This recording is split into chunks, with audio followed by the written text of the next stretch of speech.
The script of Something Like It Hot, that you said before that when you first saw it, you literally fell off the couch laughing, and it was a kind of script that was so hot that you weren't about to sort of start ad-libbing, you didn't need to ad-lib with it. Is that right? Never. In 7 films that I've done with Billy and Izzy Diamond, who's no longer with us, of course,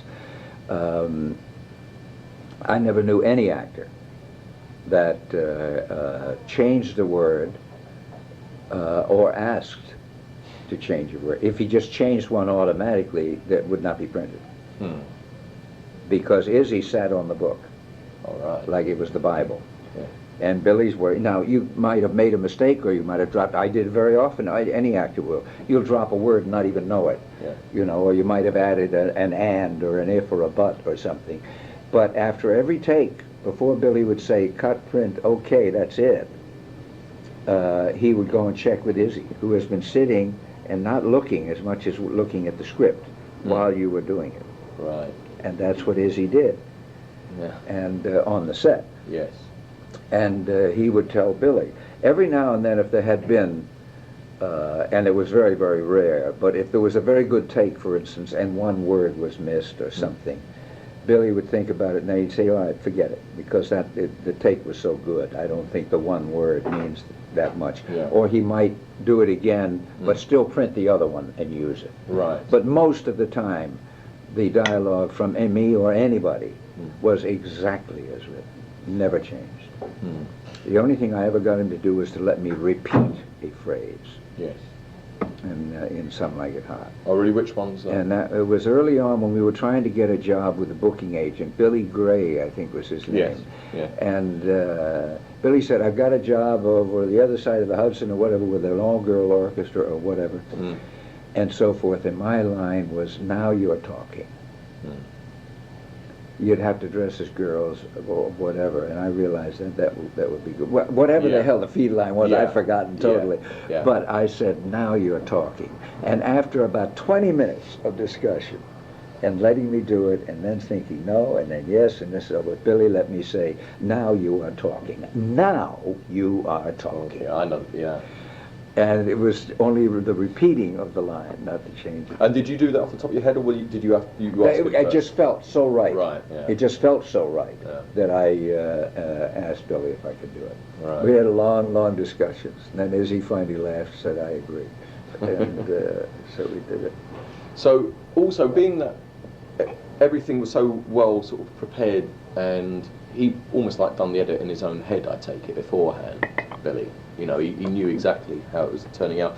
How much room did he give you for interpretation of the role? And how a great deal. I think that, like all good directors and all good writer-directors especially, they know more than anybody what the hell they want. They wrote it. So there is, and the reason they, almost without any question, I don't think there's any exceptions. The reason that writers ever want to become directors is to direct their own stuff. Yes. And not have it misinterpreted. That's the reason. In the handful of the great ones, there's one thing I have found with the Altmans, with Oliver Stone, with Billy Wilder, or this and that. You would not think they had written it, because they do not come in and impose anything. Billy knows exactly what he wanted in the scene, but he gives you all the freedom in the world and makes it very clear, right off the bat, on the very first film. He said, try anything. Now, the interesting way, the reason I remember it so vividly with Billy, is because he said a wonderful thing. I don't know how many days into it, but it was within the first week, I think. And I've forgotten what scene, it doesn't matter. I had an idea the night before when I was working on the scene. I said, Jesus, oh, I would love to do this. I wonder if Billy would like that. So I came up to him right off the bat on the set the next morning. And he says, hi, Jack. I said, good morning, Billy. Billy, listen, about the scene, I have a terrific idea, what I think is a terrific idea. You know, and I started to tell him, I got 2 words out, and he said, don't. He said, don't ever do that. my heart went down. Yeah. I thought, oh Christ, don't ever even say, what am I supposed to do? Just stand here and let you tell me? I was totally confused because he hadn't acted that way before. He said, don't ever tell me, show me. Do it. Don't ever be afraid, in other words. He never ever, he doesn't give a shit. If it took me an hour, he would take the hour to allow the actor not to sit and let it fester because the damn director wouldn't let him show him something else because the director knew the only way to do it, so forth. That is a very insecure director. The guy who walks on the set in the image, you know, of the puttees and the writing pads, says, over here, we put it there, you come in, here, and you put your elbow down on that line, you light a cigarette, you go here, and they're, as we say in the trade, they're traffic cops. And they're directing traffic, but they're not directing actors. Billy will let you bring your full plate. And the good ones will too. One of the nicest things ever said about actors was when Bob Altman, and I read it, was being interviewed by somebody in the LA Times or whatever the hell it was prior to Shortcuts. And when they were publicizing it as it was opening and being previewed and all of this and that, pictures all done, and so forth. And whoever the idiot was asking the question, I don't know what period, I'm not saying it was the LA Times, but it was something like, it was something local, I think, because I read it here. Asked a rather dumb question in a way. Well, why did you pick Jack Lemmon for that part? I think what they were getting at is, what did you see in Jack Lemmon for that particular part, as averse to, let's say, a million other actors or whatever, and so forth. But Bob and Billy would totally understand it. He said, well, it's very simple. When I cast Jack Lemmon, I knew that he would walk in, he would walk on the set, and he would show me something I had never seen before. And if I liked it, I let him keep right on doing it. Right. If I didn't, then I would, what he was saying also, if I didn't like it, I would start telling him, okay, no good, let's try something else, I don't like that. And that is exactly how Bob works. Now, Bob was the co-author of it, as he is of everything that he writes, the author or co-author, and directs it. Billy's the same way. Try anything. I saw Billy with beady eyes, and I've forgotten his actual name, Prop Man. For 20 minutes, the prop man was making a suggestion to Billy about a scene. Had nothing to do with the props. That's what was wonderful. Billy was listening to him and arguing back and forth with him. You know, I love that. This is the greatest fucking filmmaker, you know, one of the handful of the greatest in the history of film. Absolutely on a level, and would never say, will you mind your own fucking business and get out of my way? You're a prop man. Stick to being a property man, you know, and manage the props, for God's sake. No, he was really discussing the pros and cons of how a character was supposed to behave in one of the scenes. And I think it was wonderful. I thought, Jesus, I think that's just the greatest. And old Beady Eyes. Anytime Billy would say, Beady Eyes, he'd say, working on it. Whatever it was. Anyhow. Was there any time, therefore, in your interpretation of the role or playing a scene, that Billy said, no, you're way offline here, this is not one? No. No, most of the time, I think that once, you know, about a week or so into it, usually, if you're lucky, a few times this has not happened, the light goes on. It takes you a little while. Unless you are lucky enough to be, like with Glengarry Glen Ross, 3 weeks rehearsal, Save the Tiger, 2-3 weeks rehearsal, then it'll happen in rehearsal. Billy does not, out of sheer habit from the old days, I think, doesn't rehearse that much. He'll read for a day or two. But he'd rather do the rehearsal on the set with the camera and till it starts to begin to feel right there, even if it takes all morning. But he does very long takes. Yes. And very few cuts, not a lot of angles. The bulb goes off. You say, I got him. Now I've got him. Hopefully early on in the film. Every now and then it never goes on. But and you may be right or wrong, but at least you're in the comfort zone, you know, where you feel you can start behaving in different ways, and it's true to the character as you see the character. No, I don't remember Billy doing that. Certainly Billy would, after I do something, I'll tell you what would happen most of the time. He would take something I did after first learning, now I do it. And then he would say, no, I don't think so. Yeah. And I would jokingly say to Billy, and we do it to this day, I wouldn't do it if I were you. I'll do it if you want me to, but I wouldn't do it. And Billy'd say, no, no, you don't understand. I don't want you to do it. You suggested it was a thing. I'd put him on, and he'd go for it every goddamn time. I'd say, Billy, let me try this. And so forth. And Billy said, no, I don't think so. I said, why do you want me to do that? I'll do it if you want me to, but I don't like it. And he never got the switch. Yeah. You know, I'd keep him going forever. And then after a while he caught on. And then we still to this day, Billy will suddenly say, I wouldn't do it. I'll do it if you want me to, but I wouldn't do it. Anyway, most of the time it was a little more, a little less, or do what you were doing, or no, I don't like that. Yeah. You know, he said that, or he might say, try this. He would never force me into, or anybody that I can remember, into doing something, even a minute thing. I don't care if it's this, you know, just a gesture or something. If he realized that in trying to do it, it just wasn't right for that actor, it felt so uncomfortable, because there's always more than one way to do something, you know. That can happen with very good directors. They've got a good idea, it's just with that actor, it ain't going to work. Yeah. And hopefully, when you finally say, I've done that a million times with good directors, I just said, it just feels awful. Yeah. You know, and they'll say, forget it. Don't do it. Don't force it, because something will come over to an audience. They may not know what it is, but it won't be right. It'll be uncomfortable, and you'll be uncomfortable in the wrong way. It's funny, actually, being that he's got you in that part. The story is that he originally was intending Sinatra for the role, which I find almost inconceivable. I know. That wasn't necessarily Billy. That was the Mirage Company. Danny Kaye, Bob Hope. Oh, Christ, every day I hear another name from 50 years ago or so, supposedly. What I know Danny did. Yeah. Danny used to tell me afterwards, he said, you son of a bitch, we go down to Danny. Danny used to live a few hundred yards from us when he was with us, right down the street.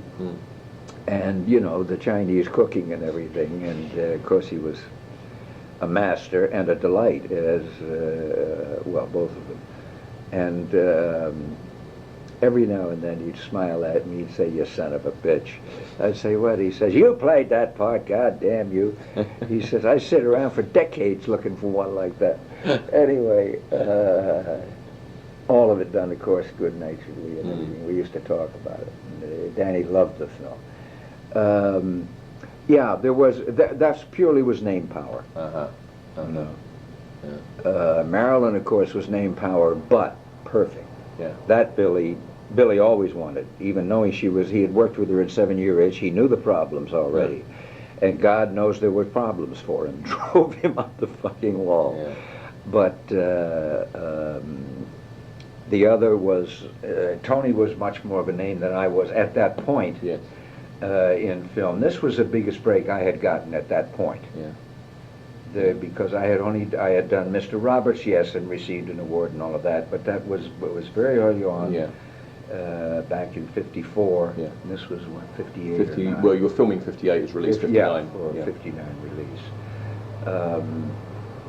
One of the reasons that Billy was pushing for me and convinced the Mirages.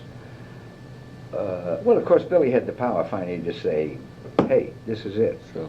You know, and I don't know whether that was the way it ended up or how he did it, but at any rate, he had seen my work obviously in Roberts and a few others, but I did a little picture called Operation Madball, a little black and white comedy with Kovacs and Mickey Rooney. It was a good film.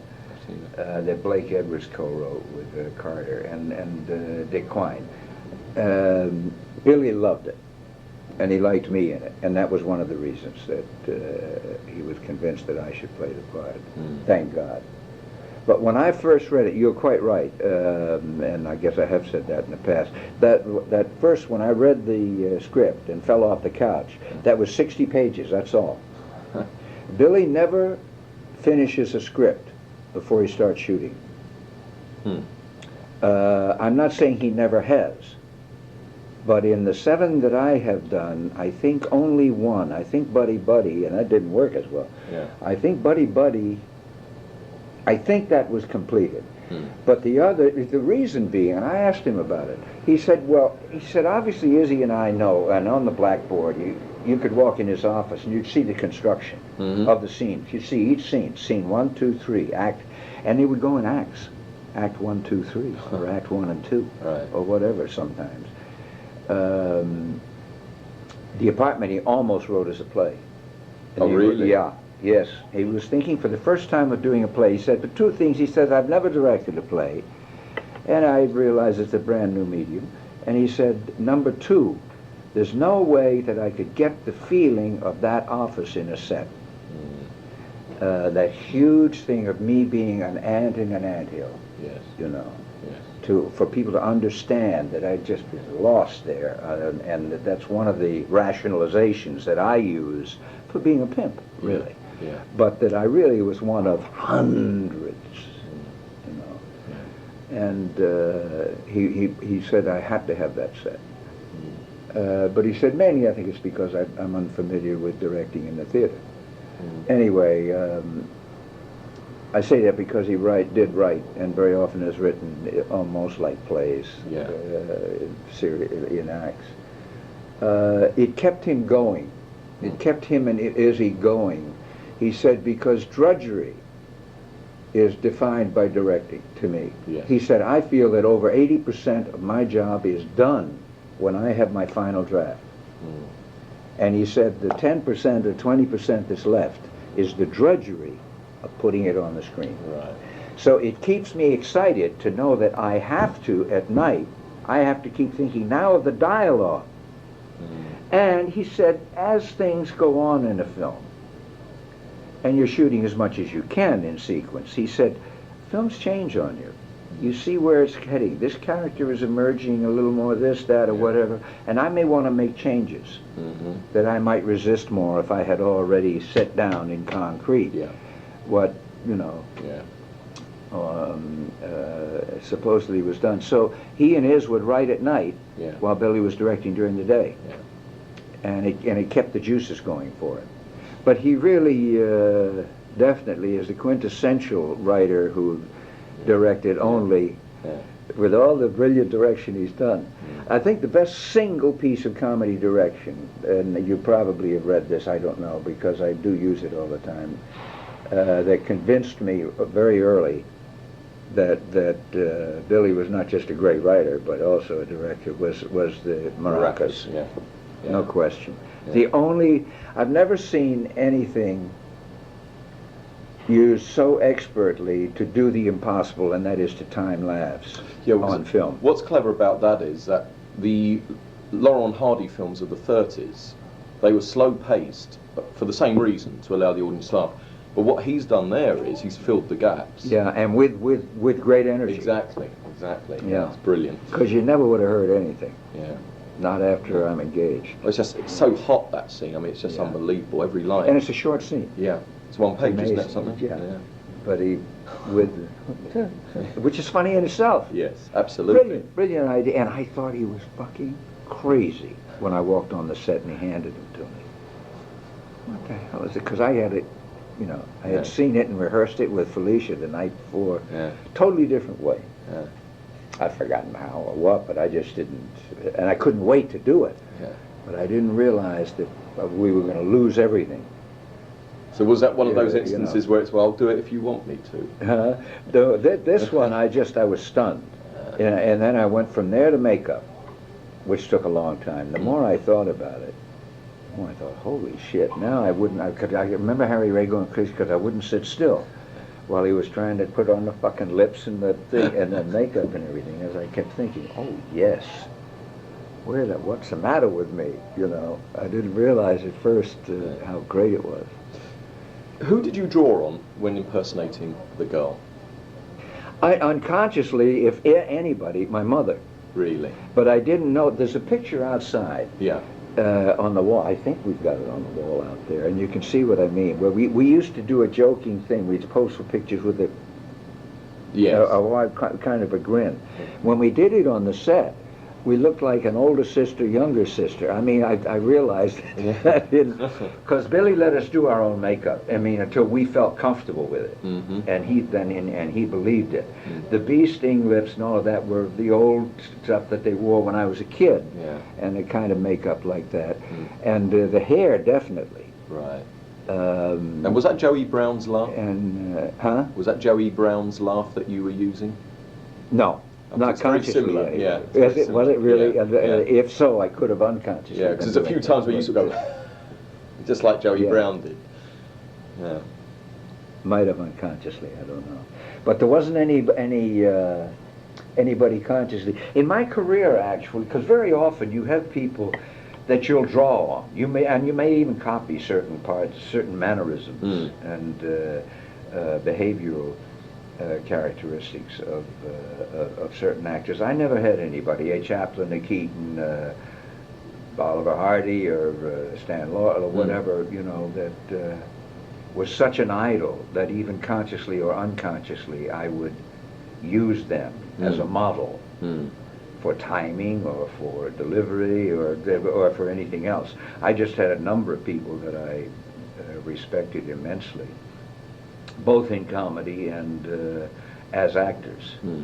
But primarily, I say a number of people, a lot of actors, but basically I did not care that much about film. It was basically theater. And it was after working with Judy Holliday in my first film that I said, where have I been? To both, you know, and which I have, and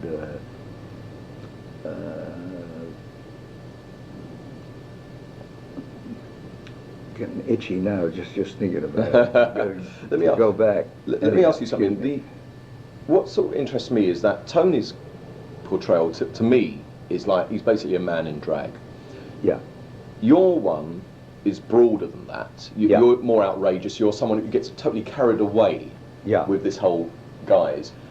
However, as the viewer, I never get this sort of connotations of sort of homosexual undertones or becoming overtly effeminate. You're strictly a caricature. How do you play that with also not going over the top? I early on figured that because it was Billy, I'll go even farther back than that. If someone came to me with the idea and it was not Billy Wilder, I would have hesitated a great deal because of taste. Right. And because of the ability to make sure that we didn't do exactly what you're talking about. I think that this is an extremely good question. From an actor's point of view, it's a vital one, the most vital one in the film. You cannot hold back. And then early on, I said to Tony, I remember talking with Tony, I said, Tony, in the very first week, I said, if we ever stop, I know if I ever stop and think, and especially my character, because Tony was more of a leader, he was saner. Yes. I'm from the moon. Yeah. And the key on me was, don't think. Never ever think, because Jerry does not act, he only reacts. Yeah. That's all. He reacts to women, and we make that very clear. He's lusting all the time. He can't stand, no matter if he saw the ugliest broad in the world and he hadn't seen somebody for an hour, he'd want to rape her. I mean, Yeah. So Billy was very wise in asserting that need. But my feeling was that not only did I never stop to think, if I did go over, it would have to be unconscious, and Billy would say, Jack, I'd trust him for that. And I really did not even think about it. I crawled inside the shell that I created, because usually you work from the inside out, and I am a method actor. Whatever the method is, I don't know, but anyway, all you have to be a method actor is if you think about it before you say it, then you're a method actor. Anyway, I felt that, and I also felt that if we ever did worry about it, dead. Yeah. We're dead. I know I would be. If I tried to hold back and say, gee, I shouldn't be, maybe they'll think I'm, you know, a faggot or something, or whatever the hell terms we were using a million years ago that were derogatory. No fear. Yeah. You must go for it. I mean, just let it go. The most dangerous moment is most likely the funniest moment, which is when he says, you know, but who's the lucky girl? Yeah, I am. Yeah, yeah. It really is. See, Billy has such guts. Yeah. It really is. And as an actor, you've got to have the guts too. Yeah. You got to go with it. Here's a guy who's engaged. I am. Why? Another line he has in there. Why would a guy want to marry a guy? And I look at him like he's crazy, which is the only way to play that line. I said, security! Yeah. Of course I'll marry him. Do you think I'm too young? Yeah. You know, he's gone. He's absolutely fucking out of it. Yeah. You know, and he has to keep reminding, and Tony has to keep pushing him. You're a guy. I'm a guy. I'm a guy. I'm a guy. Oh, shit. Damn it, I'm a guy. Son of a bitch. I could get $1 million. Yeah. But he's never thinking of it from anything beyond that. Yeah. You know, yeah. And he's so outrageous that it works. Mm. In The Apartment, Billy does something no writer had ever been able to do. I've got Shirley MacLaine committing suicide in one room, and I've got this dippy dame that I picked up who's funny in the other room. You're going back and forth like a farce. Yeah. But it's funny, she's dying. Yeah, yeah. And he gets away with it. And there's still funny lines, because even when he's throwing her out, when you're throwing her out, and she's still coming back with some lines, you know, you wait till I set my husband on you or whatever. Yeah. And that's kind of funny in the middle of a tragedy. Yeah. Yeah. Yeah. It's, you know, that's writing genius, I think. And that's why Billy, I think, is in the handful of the great filmmakers.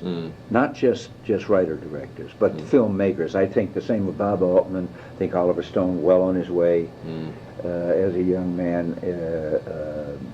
Because the great filmmakers, Kurosawa, Fellini, etc., they don't have a hit every time. Nobody ever does. But when they do, as Oliver has already proven, when they do, they can be great. Not good. They can be great. Yeah. You know. Yeah. And that there it's a filmmaker. The whole really works. The string of pearls makes a great strand. Yes. Each scene works on exactly the right level and size for the whole. And that's what happened with Something Like It Hot. Cut scenes. I know there was one scene in The Upper Berth where you reveal, you think to Marilyn, you're revealing that you're a guy, and it turns out it's Tony, and that was cut. That's the only thing that was cut. Is that the only? Yeah. Were there any other things that were actually filmed but never put in? That just never made it? Not to my knowledge. No. No, that was it. But the first preview was as bad as any preview of any film I've ever been in. I know, it's true though. I swear to you. The Bay Theater, right up here in Pacific Palisades, they were playing, I think it was a Disney film, the old days of what was a real family film, a Lassie or something. Yeah. And the kind of audience they had, middle-aged with some younger people, they were getting up and leaving. They thought it was just terrible. We got some of the reaction in London from some of the critics was the same. They were just not ready in the late 50s to accept this. They thought it was disgusting. Yeah. There's men running around in drag. Your two leading men for 85% of the film are dressed up as women. I mean, it's just disgusting. It's a handful only. But this audience was the wrong night for this film, and I was standing there listening to all of the Mirishes telling Billy, you've got to cut 10, 15 minutes. You can't have a 2-hour farce. Can't do it. An hour 30, an hour 40, at least 15 minutes. Billy's listening and listening. He didn't say anything. About Thursday of the coming week, I went into his office. I was popping by, and I said, Billy, you made the cuts? And he says, yeah, it only took a second. I said, what did you do? He says, you're going to hate this, but I cut one of my favorite scenes and one of your best scenes. And that's the monologue you have with Tony. He said it was just one thing too long, I think. If we'd had a great preview, I would have done the same thing. He said it's just one scene too many on the train. It goes on one scene too long. And he said that was the one to take out, the very last one. And I said, oh, and he said, but that's it. I said, that's all? He said, that's it. And we're talking about a minute 10, just that one scene. And he said, we're previewing Saturday night in Westwood Village. And Harold Mirisch, I thought, was going to die of a heart attack then. He did later. I thought he was going to be dead. Because he would just as soon gone to Boise, Idaho, as get any closer to town after that first preview. And especially when Billy wouldn't make any more cuts. You could not hear anything going on from 1 minute into that film at the Westwood Playhouse or whatever the hell it is, one of the catty-cornered ones there, right smack in the middle. And at that time, this was where the action was, Westwood Village. All the kids from UCLA, the parents, the oldest, whatever, screaming. It's funny. It was a smash, absolute smash. Unbelievable. And the same film. Yeah.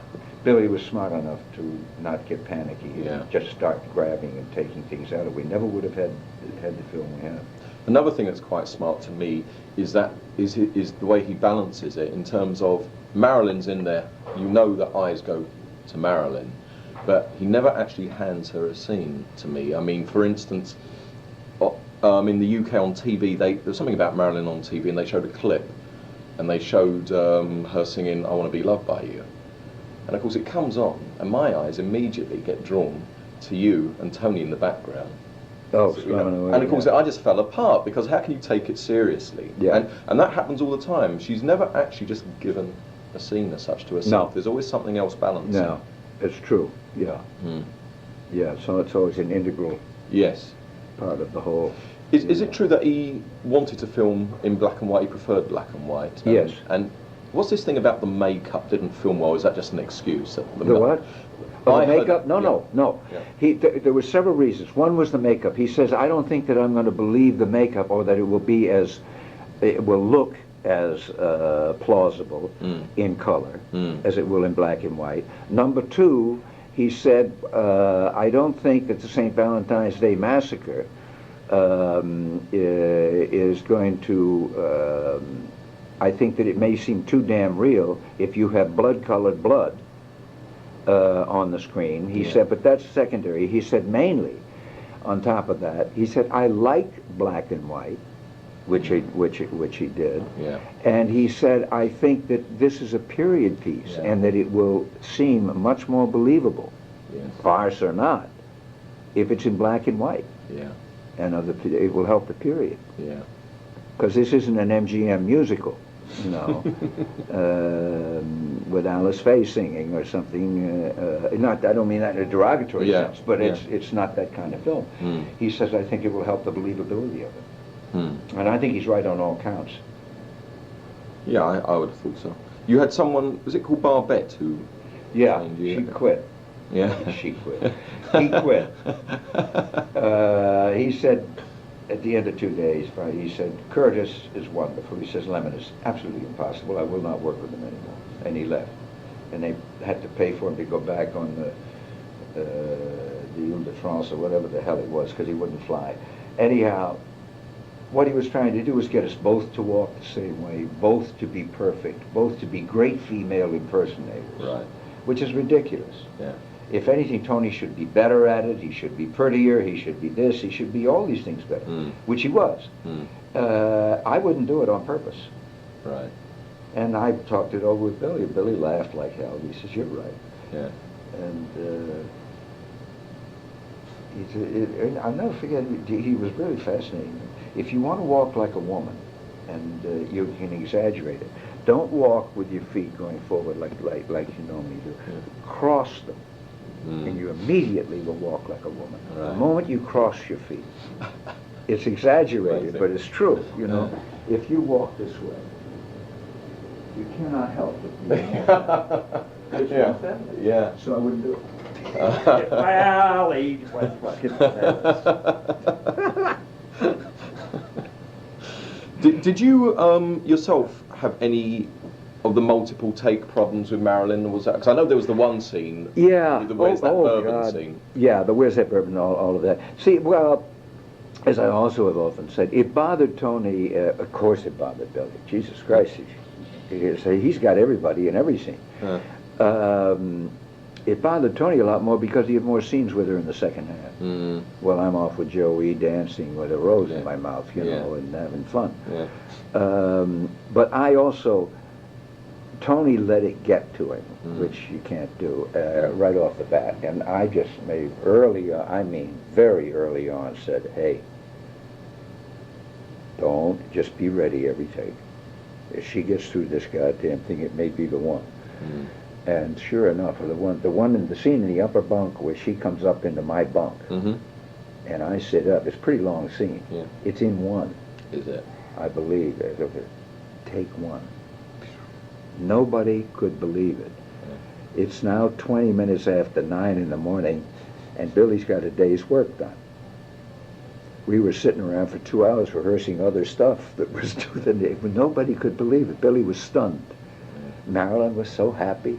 She just felt great. She had the scene, and it was just one of those things. It's the same on the beach the only as well. time. And the beach, yes, there was another one on the beach. This happened maybe 1 in 20. Most of the time, she would just stop the scene. I don't know why. Who knows why? But it was something up here. Did you have the thing with her, which other people I've spoken to when they were acting opposite her, they said that she didn't tend to really give much. She also, her eyes didn't look at yours, that she looked at your forehead. You got the feeling, that nobody was home sometimes. Right. But you go to Rush's and you'd be looking at her. What do you think? I want to get to the bottom. I don't believe in magic. I mean, what is it? People were saying that she had no technique, and yet they'd watch the Rushes and they couldn't believe it. No. What Marilyn had, I think, is she had a very good sense of comedy. There's no question. She also created this character herself, of her. I mean, the voice, all of this and that was her. You know. Okay, love. Do me a favor. Give me a half a cup, and I'll be out of here in 5 minutes. Okay. She was not a dumbbell. I think that what she did, most of us maybe use 80 or 85% of our talents in a hot take, you know, or in a good evening in the theater. I think Marilyn came close to using 100% on the takes that were printed. She did not have all that talent, all that much talent. She had a talent for this, a talent for that. She could sing a little, she could dance a little, she could this a little, she could whatever. But she could use what she did have more fully than anybody I ever worked with for her advantage. She only knew, she was not a selfish actress, she only knew one way to work. She never really related. If we were really relating, and I suddenly did a switch in a line, she'd probably be thrown. If I do something like that with Walter, he'd pick it up and keep right on going. You know, or many, many other actors.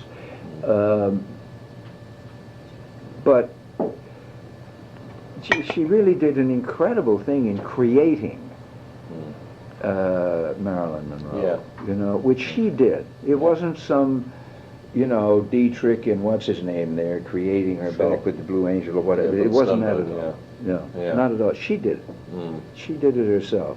And she only knew one way to work, and so she would just stop. When it didn't feel right to her in the scene, talk the other actor, this and that, I'm sorry, and she would apologize. She said, I'm sorry, it's not right. And you'd swear she's doing the exact same fucking thing, take after take after take. And then she'd go all the way through it one day, doing the same damn thing, say, that's it. And you think, I don't know what the fuck she is talking about. But whatever it was, it worked for her. It's got to be for you, though, or for whoever's working. Oh, it's very, you have to. If you let it get to you, you screw yourself up. But the other thing is that obviously it's diminishing returns for you, take after take. Maybe you're hotter in the earlier takes, and it's like hard luck. That's what got to Tony, because Tony had longer and tougher scenes with her. And they ended up great, finally, but it was really pulling teeth getting some of them. Now, Marilyn also was not feeling well. She was sick, which she did not talk about, and she had a miscarriage that nobody knew about.